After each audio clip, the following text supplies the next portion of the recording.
nama sa'aatii ammaa kanatti jechuudha. Ija isaatiin maal jechuun jira, nyaara isaatiin maal jechuun jira, harka isaatiin maal godhaa jira. Just focusing kiyya kana qofa. Bakka garii utaali. Bakka garii utaali. Ijaan maal jedhaa jira eegetteen gaa.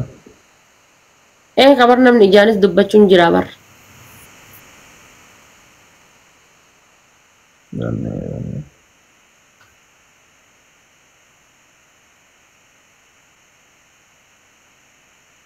Inshallah geemii diidama qabannee tokkicha si injifachuun sitti hin dee'amne. Lilma bahara buute abbo. La ilaha illallah. Ati geemii diituu fira mana godha geemii diituu fira 30 sun injifachuu 20 sun injifattus. Uummata kan waan faayidaa qabu miti. Geemii jireenya eegalle geemii jireenya san irratti yoo na injifattes yoos injifadhes garuu wal gannee deemuu osoo hin taane wajji deemna jechuudha. Geemii jireenyaa taphanna ka jireenya kennaa jechuudha. Miidiyaa irraa maal goona?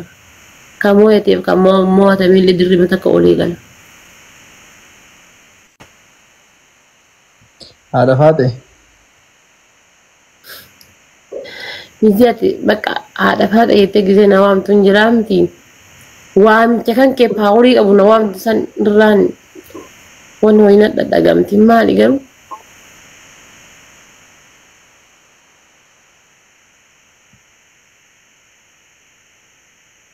Haadha faate. Hin dhagayama. Uummata luka lamaan deemu. Lukuma lamaan deemnaa qarama. Ilaalchi faranjii. Sodaatuun oolu. Si sodaatuun oolu. No wallaahi. Ajaa'ibaan beektaa aga dubbadhu ol herreega dalaga beektaa. Ho'aa yaadurraa yaada kireet godhurraa yookaan deebii sammuutiyyaa arrabaa walitti herreegee gadi baasu parsantii malama osoo irraa dubbadhee beektaa.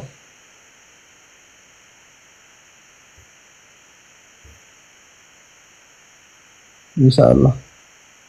Inboxii yaade. Ana makasii bar waa hunda daal.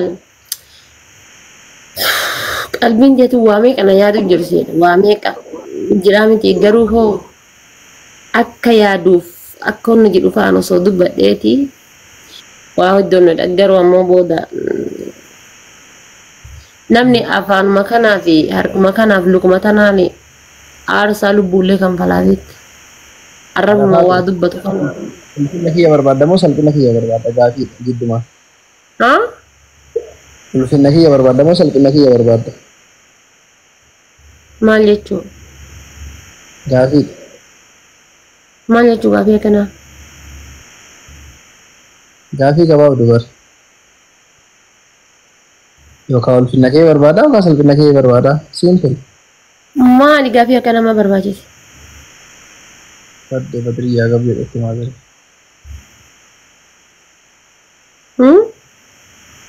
Ani amma sun agaafatte normaalii bakka guddaa waan sii qabuuf milkaa'ina kee barbaada ulfina kee barbaada. No jechuun ati diina keetiif salphina hin barbaaddu bar. Nama kamiifuyyuu ulfinuma barbaadda. Haa ta'u garuu gaafiin akkanaa maaliif tini keessa dhufe? Moo yookaan yoo jaaladhe ni salphadhaa?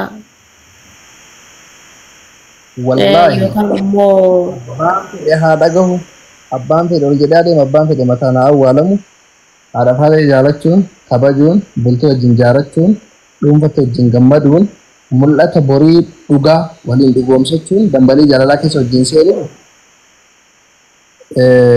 takka jedhee namni ishee argate nama saniif ulfinna nama siin saalfatanii miti jala dubbatti dubbii toltaa mul'achuu qofa osoo hin taane mul'atas qabda sii galee.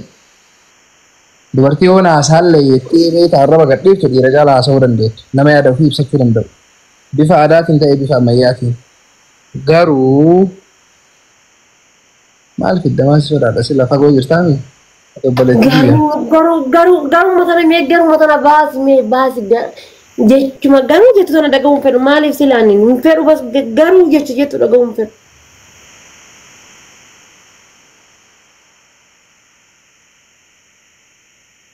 Kaayiroo dhufa inshallah.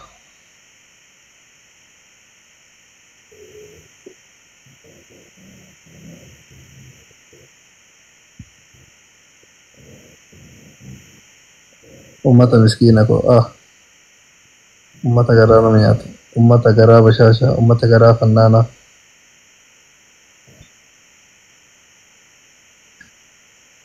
Ifoo na godhe an baay'ee amaan akka nama dhuunfaatti ilaalu beeta. Wallahi nama waggaa 18 qalbii keessa waliin jiraate caala nama guyyaa 18 bakka isaa wajjin ture bayya. Saniif dubbisa komantii isaa naaf kolchi. Amaan rakkoon qabanis. Taa'amee qasi bira. Sa'aatiin kana argaara sa'aatiin nama isaa jira. Amma beesti obsirii qabannee adabbii barbaanne jechuudha. Jechaan ta'e gochaan ta'e gara walitti jabaanna kunoo beesti obsirii qabadhu. Heer inshallah giiftarii kiyya wayii argees jalatti taa'an malee hin caan. Kaayiroo mataa si facaasu. Qabiye.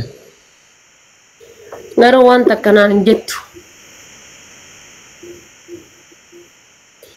Jecha obboleessa jedhu sanii barreessi yookaan jedhi bicha dhagahuun fedhu. Waan biraa inshallah wanni danda'u yoo jiraate nan godha.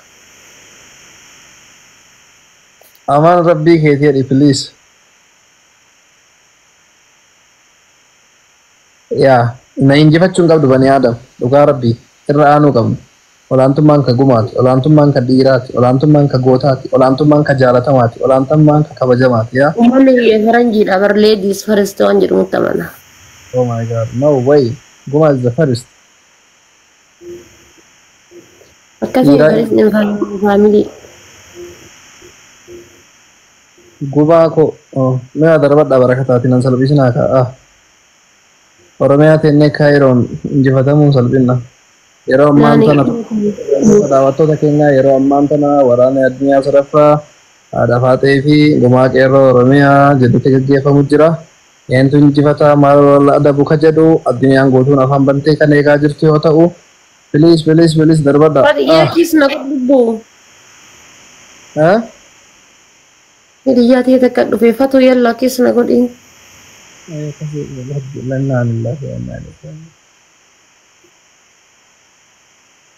Abbaa manni kiyya lagate gifti la ilaha illallah fattaan kiyya tokko garam tare rabbii kiyya waay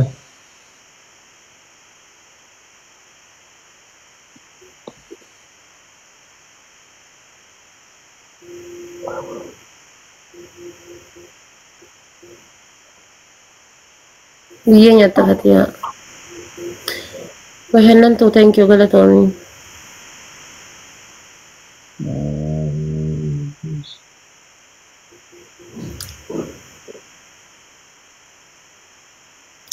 Namni takka ababaa kudhaniinis challenge banaa. inshallah waa darbadha bani Adam. Ababaa kudhanii namni tokko.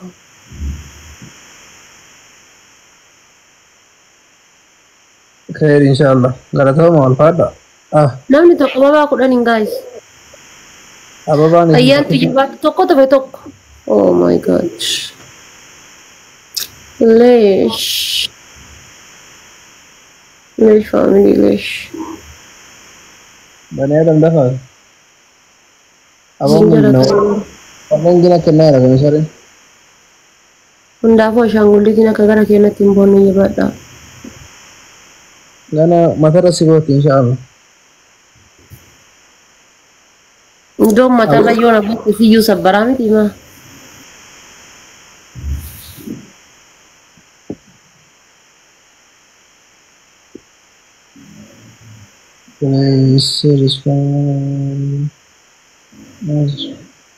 Maybe fakkeenyaaf namni tokko yoo ati hin jiraanne hin jiraadhu ka jedhu jira. Si malee jiraachuu hin danda'u ka jedhu. Gaafa namni tokko si bira du'e yookaan ammoo gaafa namni tokko maybe haaluma jireenya irratti yoo adda baatee irraa addaan baatanii ni jiraata namni kamuunu argite. Garuu sa'aatii ammaa kanatti yookaan ammoo jireenya keessatti laayifii keessatti bakki ati qabdu eenyu hin qabu na biratti. Aniif amaanis bakka biraa qaba na biratti, atis bakka biraa qabda, obboleessi kee kawliin addas bakka biraa qaba na biratti. Namni kamuu bakka biraa qaba. Ati garuu isaan sanniin irraa bakka guddaa qabda na biratti jechuudha. Kiiloo guddaa jechuudha. Malee yookaan ammoo isaan hin kabaju yookaan ammoo nan jedhu waan akkasiiti miti.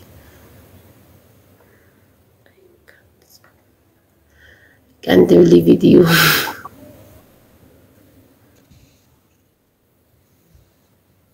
Cabsi gumaadha. Caccabaa itti maxxansitu fi gaafa ni kaa'edhan.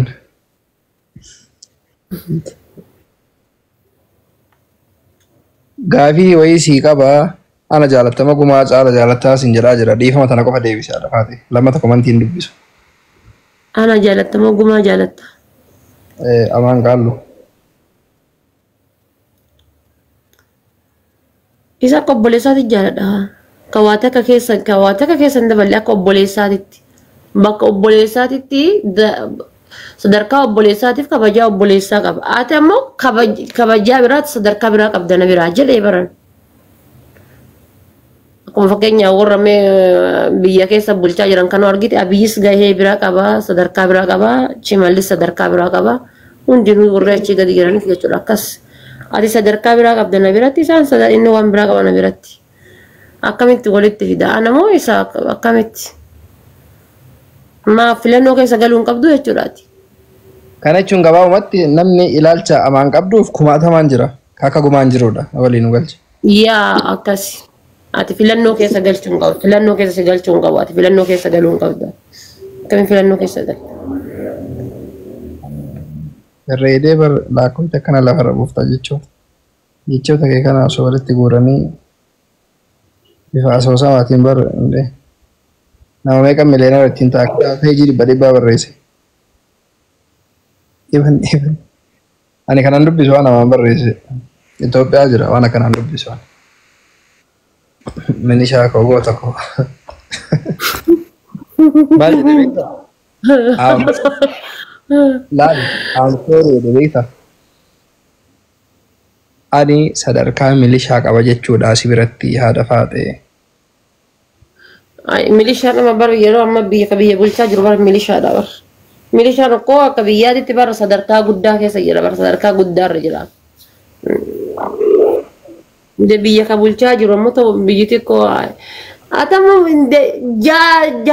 chisma ati dhiisati inni koomentii irra taa'ee waan barbaade barreessuu danda'a beektaa ajandaa kenna jijjiiruudhaaf wanni inni goone hin jiru soolii rumate.